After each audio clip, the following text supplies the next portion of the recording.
Slow block होता है polyspermy का, और क्योंकि कॉर्टिकल क्रियाएं हो रही हैं तो इसके रिजल्ट में क्या बनता है, last fertilisation membrane.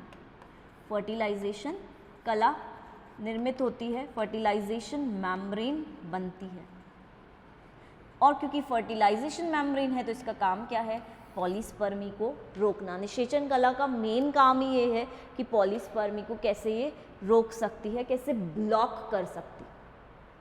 Slow block में क्या होगा, धीरे धीरे प्रोसेस हो रहा है। वहीं बात करूं मैं अगर फास्ट ब्लॉक ऑफ पॉलीस्पर्मी की, तो फास्ट ब्लॉक में हमें क्या देखने को मिलता है, बहुत जल्दी, बहुत फास्ट, विद इन सेकेंड्स, कुछ सेकेंड्स के अंदर ही ये क्रिया हो जाती है।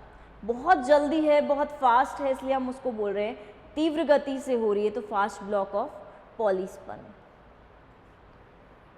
सीधी सी बात, अब इसमें होता क्या है, फास्ट ब्लॉक ऑफ पॉलीस्पर्मी कैसे होती है, तो सीधी सी बात, सी अर्चिन के अंदर हमें ये देखने को मिलेगा।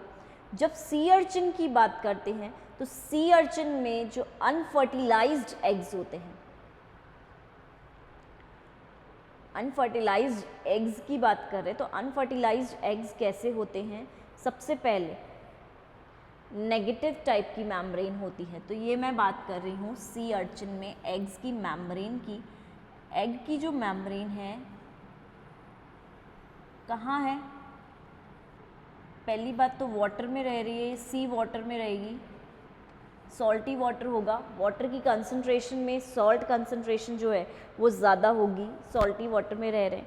तो पहले जो मेम्ब्रेन है वो कैसी है, नेगेटिव है। निषेचन से पहले, जैसे ही निषेचन हुआ, स्पर्म आया,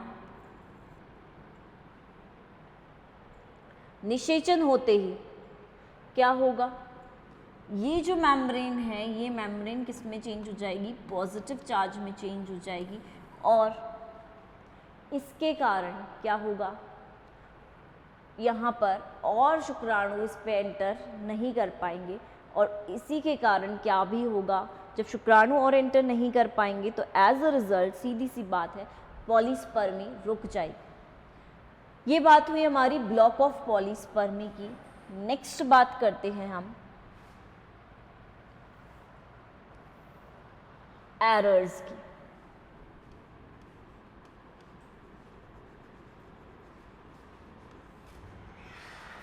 कई बार क्या होता है, फर्टिलाइजेशन की जो प्रोसेस है, फर्टिलाइजेशन प्रोसेस के दौरान, प्रोसेस के टाइम पे कुछ त्रुटियां हो जाती हैं,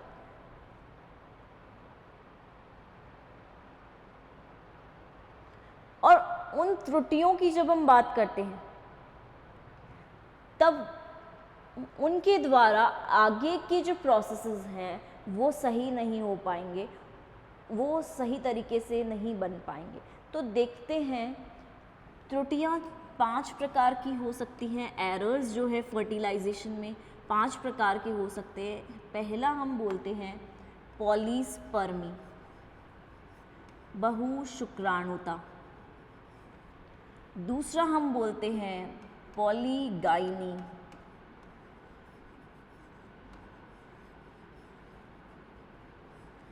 तीसरा हम बोलते हैं एंड्रोजीनोट, एंड्रोजीनोट। चौथा हम बोलते हैं गाइनोजीनोट।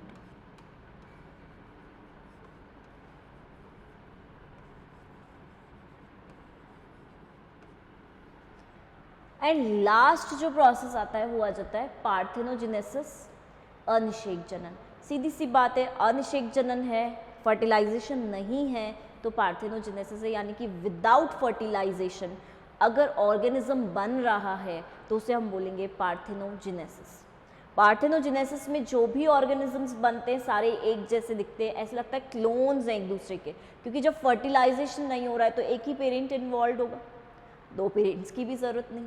और जब एक ही पेरेंट इन्वॉल्व है, एक ही पेरेंट जुड़ा हुआ है, इन्वॉल्व है, तो सीधी सी बात है एक पेरेंट की कंडीशन में सिमिलैरिटी देखने को मिलेगी ही मिलेगी, सारे ऑर्गेनिजम्स एक दूसरे के जैसे दिखेंगे, क्लोन्स जैसे दिखेंगे, या जेनेटिक मटेरियल उनका एक जैसा होगा, जीन्स एक जैसे होंगे, एक ही पेरेंट से बन रहा है, सीधी सी बात। अब अनिषेक जनन तो आप सबको क्लियर है। बात करते हैं बहुशुक्राणुता की, पॉलीस्पर्मी की। तो आपको ये भी क्लियर है कि पॉलीस्पर्मी का मतलब है एक से ज़्यादा स्पर्म का ओवा में एंटर करना और एक से ज़्यादा स्पर्म के प्राक केंद्रक का ओवा के प्राक केंद्रक के साथ फ्यूजन करना पॉलीस्पर्मी कहलाएगा। वहीं मैं अगर पॉलीगाइनी की बात कर रही हूँ, देखो फीमेल पार्ट की बात कर रही हूँ, तो यहाँ पे ओवा का नंबर ज़्यादा होगा फ्यूजन में, यहाँ पे पॉलीस्पर्मी है यानी कि स्पर्म का नंबर ज़्यादा होगा, यहाँ पर ओवा का नंबर ज़्यादा होगा, यानी कि एक से ज़्यादा ओवा, दो ओवा एक स्पर्म के साथ मिलकर फ्यूज़ कर रहे हैं, तो प्रोन्यूक्लियस भी दो होंगे, स्पर्म का प्रोन्यूक्लियस एक ही रहेगा, प्राकेंद्रक शुक्राणु की तरफ से एक है, मादा की तरफ से दो। दो या दो से ज़्यादा भी हो सकते, तो ओवा के जब नंबर ज़्यादा हैं तो पॉलीगाइन। वहीं दो और इम्पॉर्टेंट टर्म्स हमें देखने को मिलेगी, एक आता है एंड्रोजीनोट, एक आता है गाइनोजीनोट। जब एंड्रोजीनोट की बात कर रही हूँ तो सिंपल सी बात, एंड्रोजीनोट, एंड्रो मीन्स मेल पार्ट की बात कर रहे हैं और जीनोट मीन्स ऑर्गेनिज्म की बात कर रहे हैं कि कैसे जाइगोट बन रहा है और जाइगोट से कैसे ऑर्गेनिज्म बन रहा है, यानी कि जाइगोट की बात तो वहाँ पे हो ही रही है।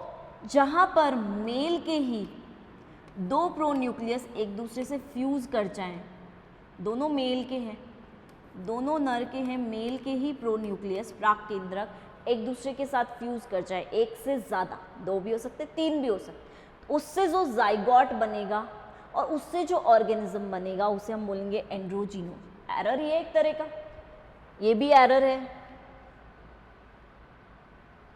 ये भी एरर है, ये भी एरर है, ऐसा होता थोड़ी ना है। जनरली नेचुरल कंडीशंस में, नेचर में ऐसा नहीं देखने को मिलता। लैबोरेटरी में हम ऐसी चीज़ें करवा सकते, चेंजेस देख सकते, या नेचर में जनरली बोल रही हूँ नहीं होगा, लेकिन किसी कंडीशन में बाय चांस हो भी सकता है, कुछ एनवायरनमेंट कंडीशन चेंज हो गई, कुछ प्रोटीन्स फंक्शन करना बंद कर दिए, तो उस कंडीशन में हो भी सकता है, बट नेचुरली ऐसी चीज़ें देखने को हमें नहीं मिलती हैं। तो गाइनोजीनोट की बात करूंगी तो सीधी सी बात है, अब आप लोग समझ गए होंगे, गाइनो मीन्स फीमेल पार्ट की बात कर रही हूँ मैं, और फीमेल के जब प्रोन्यूक्लियस एक से ज़्यादा, दोनों फीमेल के हैं, दोनों फ्यूज़ कर जाए और जाइगोट बन जाए, तो ऐसे ऑर्गेनिज्म को या उससे कोई ऑर्गेनिज्म बनता है तो उसको क्या नाम दे देंगे, गाइनोजीनोट, यानी कि दोनों फीमेल के ही प्रोन्यूक्लियस आपस में फ्यूज़ कर गए और उसके द्वारा स्ट्रक्चर्स बन गए। सीधी सी बात। अब बात करते हैं सिग्निफिकेंस की, फर्टिलाइजेशन का क्या महत्व रहता है।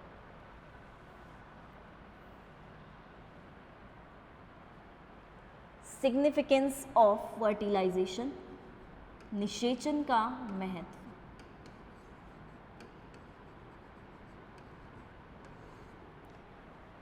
क्या रहेगा, इसके द्वारा क्या हो रहा है, स्पीशीज़ की कंटिन्यूटी बन रही है, सारे स्पीशीज़ इसी के द्वारा 2n बन रहे हैं, डिप्लॉयड बन रहे हैं, स्पीशीज़ की कंटिन्यूटी बन रही है, यानी कि इसी प्रक्रिया के द्वारा स्पीशीज़ का नंबर बढ़ रहा है, स्पीशीज़ ज़्यादा बन रही हैं।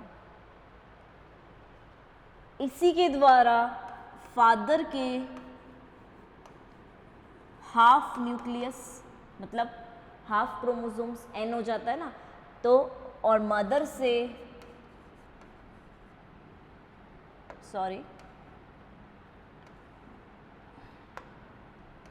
मदर से हाफ क्रोमोसोम्स, यानी कि हाफ कंट्रीब्यूशन इसके द्वारा फादर का होता है और हाफ मदर का होता है। तो जो फादर के कैरेक्टर्स है, गुणसूत्र तो जाएंगे, तो गुणसूत्र के साथ साथ जो फादर के कैरेक्टर्स होंगे वो भी नेक्स्ट जनरेशन में जाएंगे। तो दोनों फादर और मदर दोनों के कैरेक्टर्स संयोजित हो रहे हैं, फ्यूज हो रहे हैं। नेक्स्ट बात, इसी प्रक्रिया के द्वारा डाइवर्सिटी, विभिन्नता, वेराइटी देखने को मिलती है। ठीक है, विभिन्नताएं देखने को मिल रही हैं। वहीं अगर मैं बात करूं मेल ऑर्गेनिज्म की, तो मेल ऑर्गेनिज्म में से जो भी क्रोमोसोम जाता है, चाहे एक्स जाए चाहे वाई जाए, इसी से जो भी ऑफस्प्रिंग है, बेबी है, उसके लिंग का निर्धारण होता है, उसका सेक्स डिटरमाइन होता है। एक्स जाएगा तो फीमेल होगा, वाई जाएगा तो मेल होगा। तो ये भी एक तरह से क्या है, महत्व है फर्टिलाइजेशन का। प्लस शुक्राणु जैसे ही प्रवेश करता है ओवा में, आपने देखा कि बहुत सारी क्रियाएं होती हैं। आप बोल सकते हो वो उपापचयी क्रियाएं हैं या फिर मेटाबॉलिक प्रोसेसेस हैं। बहुत सारे चेंज होते हैं, ओवा में भी चेंज होते हैं। 3 चेंजेस पड़े थे, कलर चेंज हो रहा है, एक्रोसोम रिएक्शन स्पर्म में हो रही है, फर्टिलाइजेशन कोन ओवा में बन रहा है। तो इस तरह से चेंजेस देखने को मिलेंगे। प्लस क्योंकि मेटाबॉलिक रिएक्शंस हो रही हैं, बट आगे जाके फर्टिलाइजेशन ही क्लीवेज का आधार होता है, यानी कि फर्टिलाइजेशन के बाद ही क्लीवेज होगा, फर्टिलाइजेशन से पहले क्लीवेज नहीं होगा। तो इसका मेन प्रोसेस क्या है, जाइगोट का निर्माण करना, युग्मनज का निर्माण करना, और उसी में क्लीवेज प्रोसेस होता है। सो इस तरह से यहाँ पर क्रियाएं आगे चलती हैं, रिएक्शंस आगे चलती हैं, एंड ये सारे सिग्निफिकेंस फर्टिलाइजेशन के रहते हैं, बहुत इम्पॉर्टेंट है, महत्व है इनके। All right, thank you.